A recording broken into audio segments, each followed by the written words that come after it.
ہاں جی، السلام علیکم ڈیئر اسٹوڈنٹ. اب ہم نے انگزائٹی ڈس آرڈرس کا پڑھنا ہے. ٹھیک ہے، انگزائٹی یعنی تشویش. پہلے یہ دیکھنا ہے کہ آپ لوگوں کو میں بتا دوں کہ وہ ذہنی امراض جس میں تشویش کی شدت نمایاں ہوتی ہے انہیں DSM-4 میں الگ درجہ بندی میں رکھا گیا اور ان کا نام تشویشی امراض ہے. اب یہ کہ تشویش کیا ہے؟ تشویش سے مراد بے چینی اور خوف کی کیفیت ہے. تشویش نفسیاتی اور ذہنی امراض میں سب سے زیادہ اہم ہے. تشویش دباؤ کا بھی رد عمل ہے اور یہ دباؤ میں سب سے زیادہ لاحق ہونے والی علامت بھی ہے. تشویش جو ہے اس میں کیا کہتا ہے، یعنی کہ نارمل افراد میں بھی تشویش ہو جاتی ہے، لیکن نارمل افراد کی تشویش کا یہ کہ ان میں اکثر بیشتر پریشانی گھبراہٹ ہوتی ہے، بے چینی اور خوف کا شکار ہوتے ہیں، لیکن ان کی تشویش جو ہے وہ مریضانہ نہیں ہوتی. ٹھیک ہے، وہ ہم اس کو مرض میں نہیں لے کے آ سکتے. اس کی پہلی وجہ تو یہ کہ نارمل افراد کی تشویش پریشانی یا گھبراہٹ کی کوئی نہ کوئی ٹھوس وجہ موجود ہوتی ہے. دوسری یہ ہے کہ ان کی تشویش کا دورانیہ مختصر ہوتا ہے. یہ نہیں ہوتا کہ ان کے اوپر طاری رہتی ہے اور وہ جو ہے وہ شکار رہتے ہیں.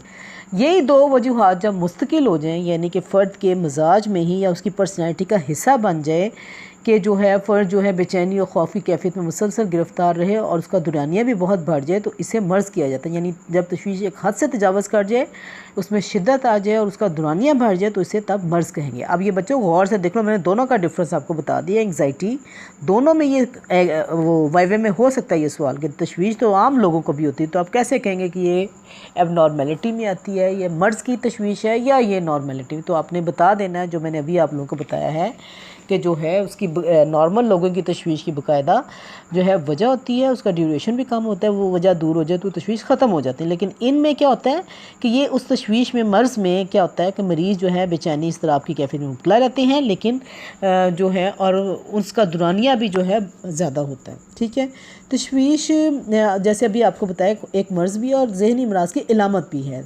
تشویش جو ہے اس کے 3 پہلو ہوتے ہیں: وقوفی، کرداری اور عضویاتی. تشویش وقوفی طور پر بڑھتی ہوئی پریشانی، بے چینی، خوف کی زیادتی، توجہ کی کمی، بے آرامی، غصہ، افسردگی، خفت وغیرہ کی صورت میں ظاہر ہوتی ہے. ٹھیک ہے بچوں، کرداری طور پر کیا ہوتا ہے کہ گفتگو اور کارکردگی میں خلل کی صورت میں ظاہر ہوتی ہے، جبکہ عضویاتی علامات، یہ 3 پہلو جو بتا رہے ہیں ان کو میں ڈسکس کریں. عضویاتی علامت میں کیا ہوتا ہے؟ بلند فشارے خون، ہائی بلڈ پریشر یعنی، ٹھیک ہے، دل کی دھڑکن اور سانس کی رفتار کا بڑھ جانا، عضلات کا تناؤ، بھوک کی کمی، لعاب دہن اور منہ خشک ہو جانا، ٹانگیں کانپنا، چکر آنا، پسینے آنا، معدے کے افعال جو ہیں وہ شامل ہوتے ہیں. جن ذہنی امراض میں تشویش پائی جاتی ہے، جیسے آپ لوگوں کو میں نے بتایا کہ DSM-4 کے مطابق ان کو الگ کر کے ان کی درجہ بندی کر کے انہیں تشویشی عارضہ یعنی انگزائٹی ڈس آرڈر کا نام دیا گیا ہے. اب ان کی DSM-4 میں یا DSM-4 میں یا DSM-IV میں تشویشی عارضوں کی جو اقسام ہیں وہ 6 ہیں. ٹھیک ہے بچے، اب انشاءاللہ تعالی ہم سب سے پہلے والی پڑھیں گے. آپ نے جب یہ کویسچن اٹیمپٹ کرنا تو 6 کا پہلے ہیڈنگ ضرور دے دیں. اس کے بعد اگر وہ کوئی ایک بیماری کا ذکر کریں تو ایک کا لکھنا ہے، اور اگر یہی کہا گیا کہ ان کو ڈیٹیل میں بیان کریں تو پھر تھوڑا تھوڑا کر کے ساری جو 6 کی 6 ہیں وہ بیان کرنی. آج ہم پہلا پڑھیں گے بے جا خوف کا عارضہ، فوبک ڈس آرڈر، فوبیا بھی اس کو کہتے ہیں، بے جا خوف بھی کہتے ہیں. دونوں میں سے کوئی بھی نام آئے تو آپ نے اس کو لکھ دینا ہے. فوبیا کا لفظ یونانی دیوتا فوبیا سے ماخوذ ہے. یہ دیوتا بھی اپنے دشمنوں کو خوف زدہ کیا کرتا تھا. اب مریضانہ خوف کے لیے فوبیا کا لفظ استعمال کیا جاتا ہے. ٹھیک ہے بچوں، کسی شے یا واقعہ کے بارے میں بے معنی خوف جو ہے اور بلا وجہ کا خوف فوبیا کہلاتا ہے. بے جا خوف غیر یقینی بے معنی خوف ہوتا ہے. اس خوف میں مبتلا کسی شے میں فرد کسی شے، واقعہ یا مقام وغیرہ سے بے جا خوف محسوس کرتا ہے. خوف کی کوئی حقیقی وجہ نہیں ہوتی لیکن پھر بھی خوف محسوس کرتا ہے. عام زندگی میں بھی ہم لوگ خوف کا شکار ہو جاتے ہیں، لیکن ہمارے خوف اور فوبیا میں یہ فرق ہوتا ہے کہ ہمارا خوف جو ہے اس کی کوئی نہ کوئی وجہ ہوتی ہے اور ہم اس کو دیکھ کے ایک دم سے پریشان ہو جاتے ہیں، خوف میں مبتلا ہو جاتے ہیں. لیکن جو فوبیا والے پیشنٹ ہیں بظاہر کوئی وجہ نظر نہیں آتی، لیکن وہ جو ہیں وہ خوف کا شکار ہو جاتے ہیں، مختلف وسوسوں وہموں کا شکار ہو جاتے ہیں. اگرچہ فرد اپنے خوف کو بے جا اور بے بنیاد سمجھتا ہے لیکن اس سے نجات نہیں پا سکتا. وہ خوف پیدا کرنے والے ماحول یا کام سے بچتا ہے یا گھبراہٹ اور خوف کے سب سے برداشت کرتا ہے. خوف کے باعث اس کی نیند اور بھوک بھی متاثر ہو جاتی ہے.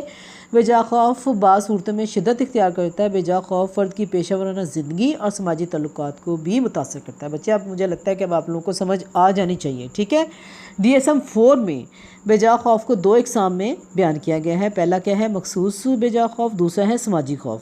مخصوص بے جا خوف یہ کسی مخصوص شے، صورتحال، موقع، محل، مقام سے تعلق رکھنے والا بے جا خوف ہے. فرد کا مخصوص خوف یعنی کسی مخصوص محیط سے تعلق رکھتا ہے، اس لیے اسے وہی مخصوص نام دے دیا جاتا ہے.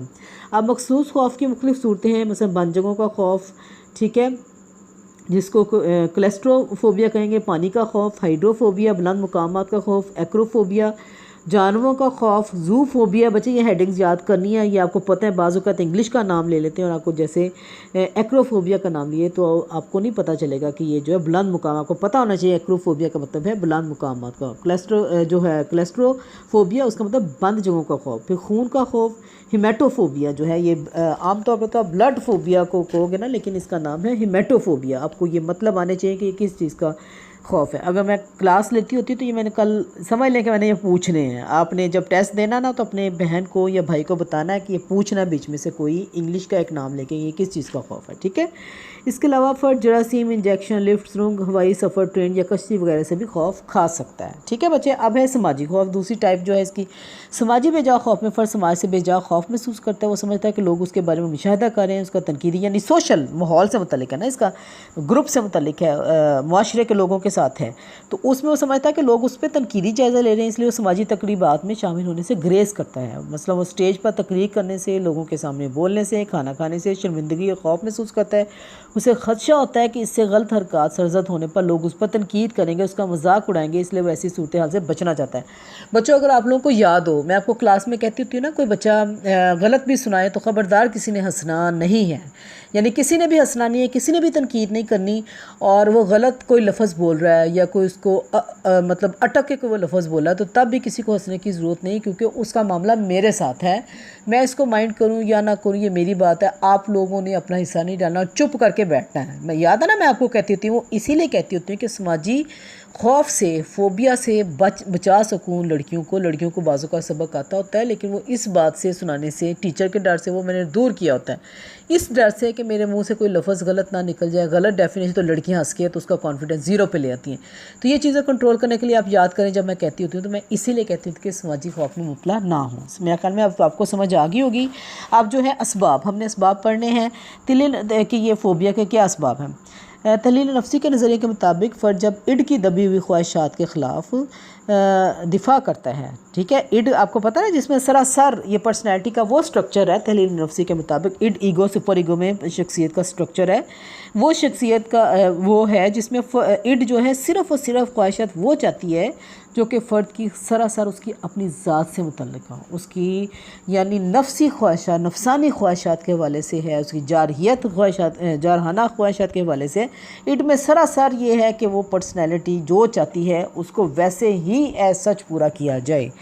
تو بعض اوقات معاشرہ ہمیں اجازت نہیں دیتا تو ہم کیا کہتے ہیں کہ ان کو دبا لیتے ہیں. تو یہ کہتے ہیں تحلیل نفسی والے کہ اڈ کی دبی ہوئی خواہشات کے خلاف دفاع کرتا ہے تو تشویش میں گرفتار ہو جاتا ہے. یہ تشویش اصل مہیج کے بجائے علامتی طور پر کسی اور مہیج میں منتقل ہو جاتی ہے، اور لہٰذا فرد ان مہیجات کو نظر انداز کرتا ہے تو دراصل ان سے وہ بچتا، تشویش سے بچتا ہے. یہ تحلیل نفسی کا نظریہ تھا.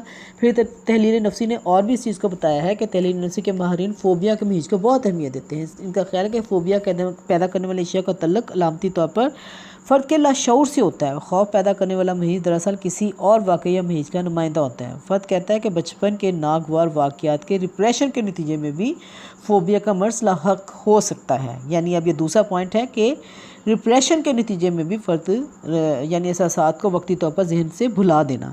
تیسرا ہے اس کو ریپریشن کہیں گے، ٹھیک ہے. تیسرا ہے عموماً غیر اخلاقی، غیر سماجی، گناہ آلود خیالات سے بچنے کے لیے فرد ایگو ڈیفنس میکانزم کا سہارا لیتا ہے. ان تدابیر کی ناکامی کی صورت میں یا ان پر بہت زیادہ انحصار کرنے سے بھی فرد میں بے جا خوف پیدا ہو جاتا ہے. یہ تحلیل نفسی کے یہ سارے پوائنٹس ہیں. اس کے بعد ہے کرداری ماہرین آ جائیں گے، یہ الگ سے ہیں.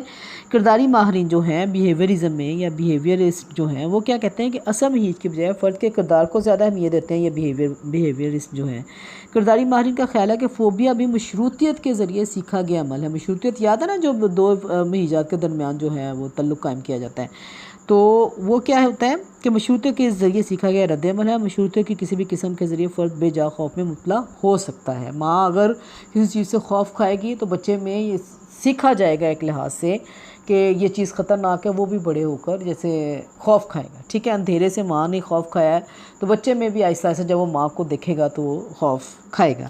ماڈلنگ، یہ جو ہے، یہ جو میں نے ماں کے والے سے اگزامپل دی ہے، یہ ماڈلنگ کی مثال ہے کہ ماڈلنگ کیا ہے کہ ایک تو یہ دو ٹائپ ہے نا، ایک تو یہ کہ ماں کو یا گھر کے افراد کو کاپی کرنا کہ جن چیزوں سے وہ خوفزدہ کرتے ہیں تو یہ بھی خوفزدہ، لیکن ماڈلنگ یعنی سماجی معجزوں کی وجہ بھی ہو سکتی ہے، مثلا بچے کا ماں کو چھپکلی، کاکروچ یا چوہے سے ڈرتے ہوئے دیکھنا ہے، یا آپ جس فرد کو پسند کرتے ہیں اگر وہ کسی خوف میں مبتلا ہے تو فرد جو ہے اس میں ایک لحاظ سے مبتلا ہو جاتا ہے، ماڈلنگ اس کی تقلید کرتے ہوئے، ٹھیک ہے۔